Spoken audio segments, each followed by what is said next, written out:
Hello guys, long time, really long time. I'm really sorry, I really am. Truth is, guys, I've I've had a really rough time. Yeah, still find it very very difficult to come to terms with the death of my dad, and I kept the Facebook group going, but I just struggled big time. You know what I mean, with the channel. And it's difficult, yeah, it really, really is. I've got 4 young kids that I'm sure we've all got our stories to tell, but 4 young kids that have been at home for 6 months, and it's testing and trying, yeah, trying to juggle everything and try and keep everything alive. And it's hard because they've all got out of their routines, and the time I get back and the time I can actually go live or do anything, I mean, there's no games to go to and report. It's just you know, they're up and down, and you don't know when they're going to wake up during the whole thing. So I'm not able to do it. So I need a place where I can go and stream from and know that I've got no interference or no chance of that happening. So it's just been one of those, guys. So I do apologise. I do, yeah, especially to all those that have stuck with me and kept. Just people that have been with me, you know, especially the ones since day dot. I really, really do appreciate it. As I say, I've kept the Facebook group going as best I can all the way through. And to be fair, that's growing. And I've got to say, guys, I plan to get this back up and running. I mean, we haven't been going to football games now for a long time. And at the moment we do that, I'm going to be doing lots and lots like it was before. But I was actually approached 2 weeks ago, guys, by some people who do with Claude. And they've turned around and said to me, and we're going to do some stuff, me and Claude. We've already decided, you know, I'm talking about there, Claude, you know, the Gooner. And he said to me, look, Tone, what we can do is we can really help you on the technical side. We can start transferring your live streams. So start doing live streams regular and transfer it over onto your Facebook and get it out there that way. And so it gets exposed to 96,000 people. And perhaps we can start getting it, you know, to grow then. And I can start, you know, to sort of get a momentum going again with it. And that's the whole idea, guys, you know. But I wanted to talk to you actually about all that's gone on. There's so much to cover. You know, regarding Chelsea, and we've been very, very busy, haven't we, in the transfer market? You know, setting our stall out right from the start with Hakim Ziyech. What a player he is! You know, what an acquisition he is, and absolutely buzzing with him. I mean, we saw how good he was against us, and he's such a technically such a good player, you know. And then Timo Verna, I mean, who would have expected that one? You know, I mean, he was dot on the cards to go to Liverpool, wasn't he? And for us to take him, he's a prolific goal scorer. See the way he took his goal against Brighton. I know it was quite an easy finish, but he didn't even think that it was just a ball come to him, ding, bang, in the back of the net.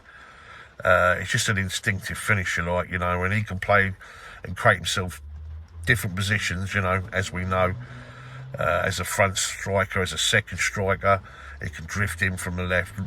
What a fantastic player. And then Thiago Silva, you have to say, what a brilliant bit of business that is. I say, Marina Gabeschaya, seriously, total and utter respect to you.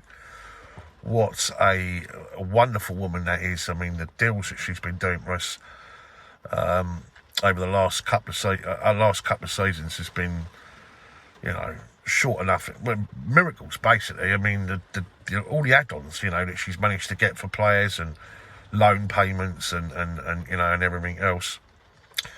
So Timo Verna, as I say, and Thiago Silva, experienced, fantastic acquisition, instantly makes our back line so much better. And Ben Chilwell, player we were linked with all the way. It was no secret, was it? We've been after him, Frank especially. Ashley Cole saying, you know, he's the real deal. And you can think how good that's going to be with him and because he does like to go out and get down that flank and get those balls in and assist.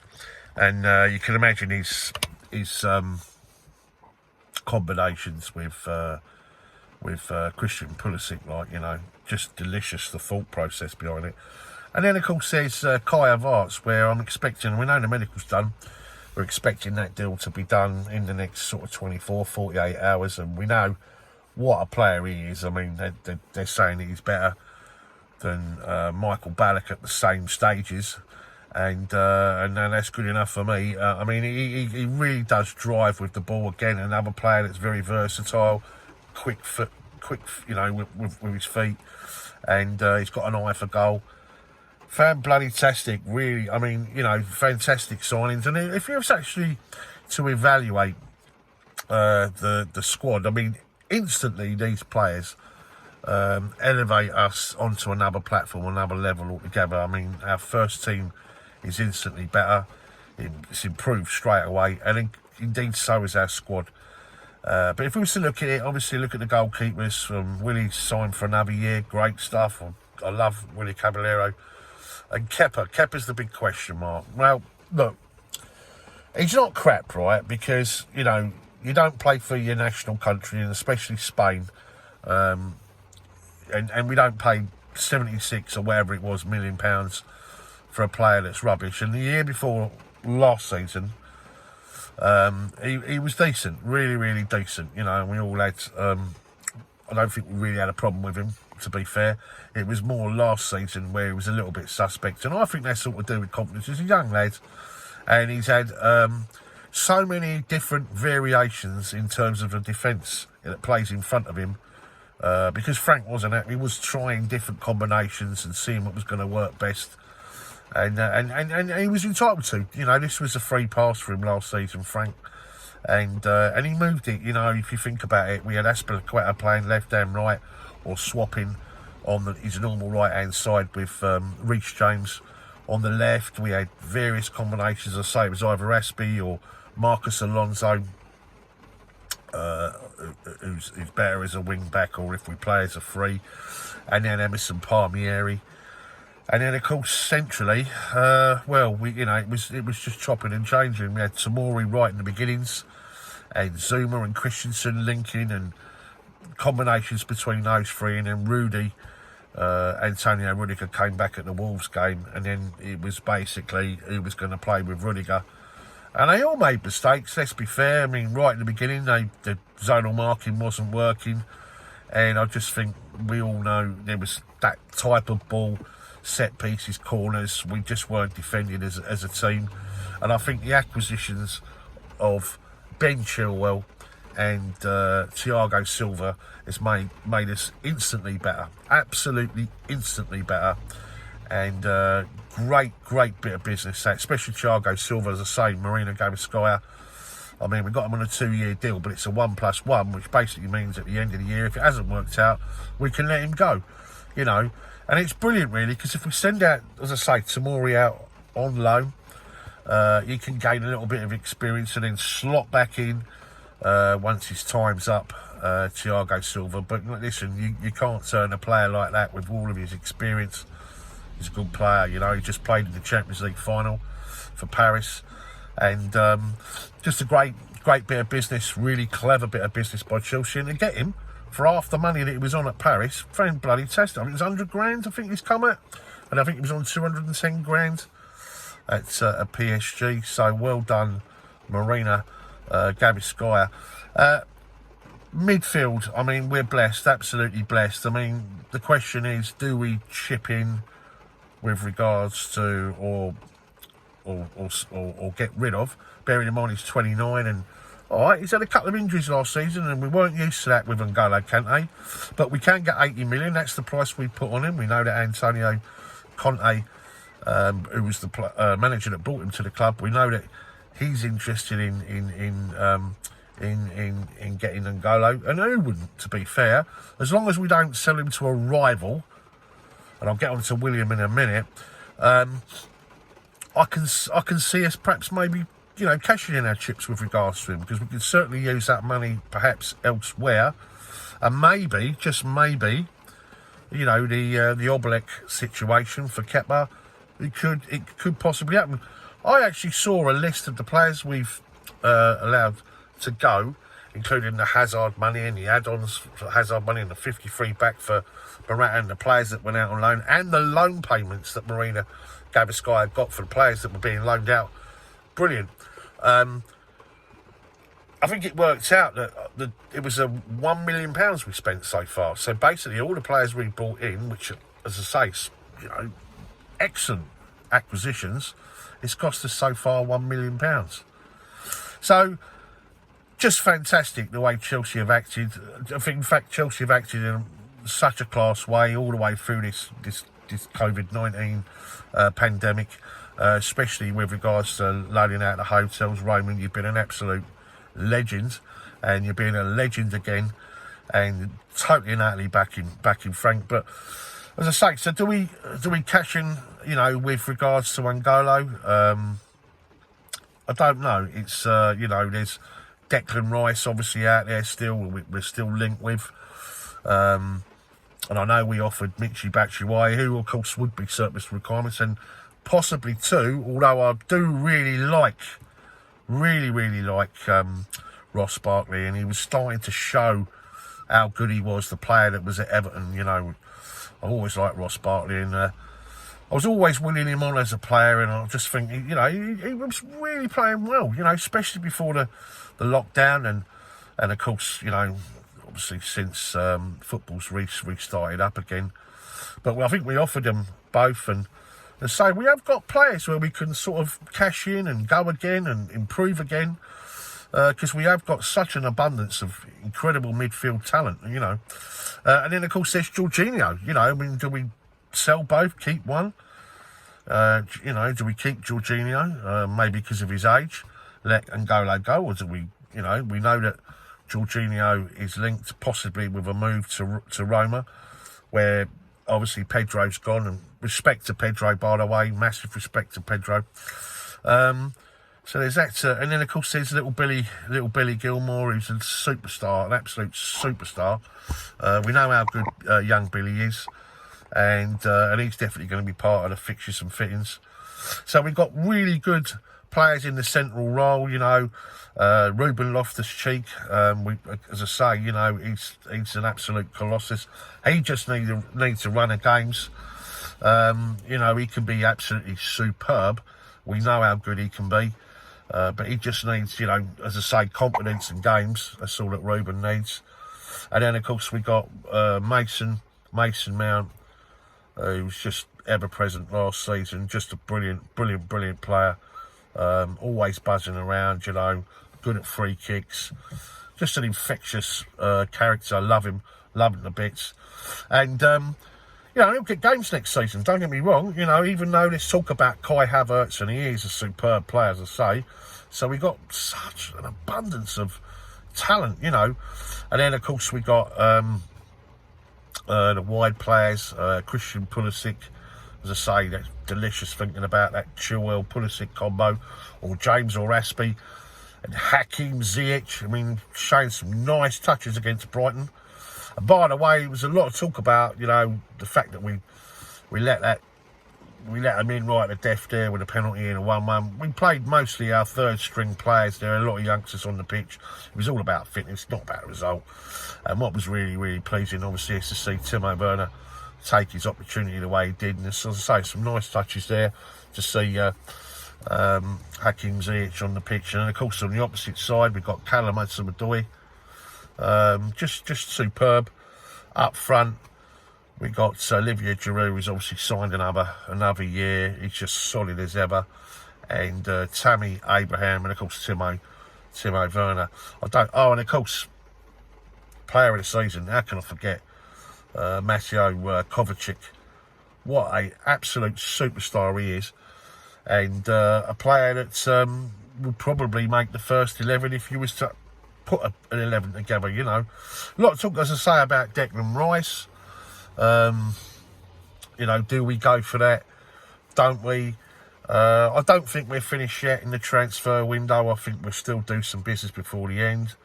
Just be nice to see this Havertz still get over the line 100%, like, you know. But no, we've got lots and lots of options, guys, and I don't think there's any pressure at all on Frank. I know there's a lot of talk about, it's almost like the pundits are putting all this pressure on him. There's no pressure at all. As long as we compete and we push Liverpool and Man City to say within 6-7 points, I'll take third spot now, because I think we've elevated ourselves above Manchester United. So if we can get as close as possible, because it's going to take you a little while for these players to fit in with one another and gel. And next season, of course, the youngsters will be one more year older. The players will be used to playing with each other. And as long as we have a massive run in the Champions League, maybe if we get to a quarter-final, I'll take that, or a semi-final. And good run in the Cup, the domestic Cups. And maybe third spot, I'll take that all day long. I think that'll be a good season. I don't think there's no pressure at all. We're not even in a position to even think about challenging for the league. Perhaps maybe the year after. As I say, it took Jurgen Klopp a few years to put that all together for Liverpool, didn't it? Quick word on the cup final, guys. Yeah, disappointing in the fact only because we lost to Arsenal, and it would have been nice to have added a 9th FA Cup. It's a bit of a pisser, isn't it? Because we know how fucking anal they are, do you know what I mean? Oh, my goodness, the way they celebrated it, I want to leave it there, guys, you know what I mean? Absolutely, just total crass. Yeah, the fact that we lost to them was a bit shit, and of course the referee, lots been said about him. How it was even possible for him to referee another cup final when no one's ever done it before, but let alone be the same referee that was the 2 teams before. And he done it to us again, didn't he? Another sending off, massive game changes there when their goalkeeper was miles outside the area. How that wasn't even picked up was beyond me. Just some ridiculous decisions. And I just felt throughout the entire game, we weren't going to win it. There was so much, whatever could go wrong went wrong. Arsenal literally must have been rubbing their hands with all the luck in the world, really. We had 2 players carried off, a player sent off. And of course they had a 12th man, the most important thing for us, it would have been nice to have ended it with an FA Cup final victory, but the fact of the matter is Frank took us to a final, and we got into that top 4 positions, and we played Champions League football next season, and London, as far as London's concerned, the only place to watch Champions League football next season is Stamford Bridge, SW6. So little word on Willian. I'm disappointed, that's all I'm going to say. Yeah, but I predicted it, because I've been doing a bit, funny enough, on the couple of the Arsenal channels with Claude, and he said to me, what do you reckon? I said, he'll end up at your place, mate. I said, him and Louise run a restaurant together, in the West End, and he'll end up at your place. You're offering the extra year that he's after. I don't think the deal that we offered him was too sad, do you? 2 years, at his age and everything else. But obviously that extra year, that extra bit of bunts was more important than swapping a blue shirt for a red shirt. And it is what it is. I don't like, our players going off to a rival, especially a player like Willian, because respect for all he's done for us, and let's not, let's not lie about it. He played a lot of games for us this season just gone, and and he popped up on a lot of occasions and scored some vital goals, So I'm a bit gutted that he's ended up there, but we all knew, I knew he was going to go, and Chelsea stuck to their guns. And listen, I'm not going to criticise Marina Gabascaya, because I'll tell you now, she has been absolutely superb, and total and utter respect to her. Right then, guys, as I say, I'm deeply sorry that I haven't been on. As I say, it's been particularly difficult for me, I hope you understand, and massive respect to you guys out there, especially the ones that have stuck with me all the way through. You know who you are. And I will be back. I'm going to be putting some streams out, as I say. The guy who spoke to me about it all, he's back off his holidays tomorrow, funny enough. So I'm hoping to have a couple of chats with him, and then he'll set it all up. Maybe I'll go out on my own a couple of nights a week. Maybe bring Claude along with me, you know, and just talk football, and then we build it from there. And of course, when we're back to football and going, you know, we can get all the content out there then, can't we? Do you know what I mean? As we always did, like, you know. But as I say, guys, I hope you're all well. I hope you're safe. I hope you're dealing with this new normal, which they're calling. I don't like the empty stadiums. I still thought it was shit, you know, albeit a little tiny improvement at the Amex when we played at Brighton, even though they had a few supporters dotted about. I don't really know how that's going to work for me though, because I'm a carer for Francis's brother, and I don't know how that would work. If we've got to be 4 seats apart, you know, because that's the whole point, you know, of caring, isn't it, being with someone. So I'm not really sure how that's going to work, guys. No away fans, which is absolute bullshit. And you know, it's thoroughly depressing. Let's be totally honest. It is thoroughly fucking depressing, you know. But it is what it is, and as I say, we move on, guys, and up the Chelsea. Massive respect to all you guys out there, and I'll speak to you soon, guys. Yeah, much love. Keep the blue flag flying high, guys.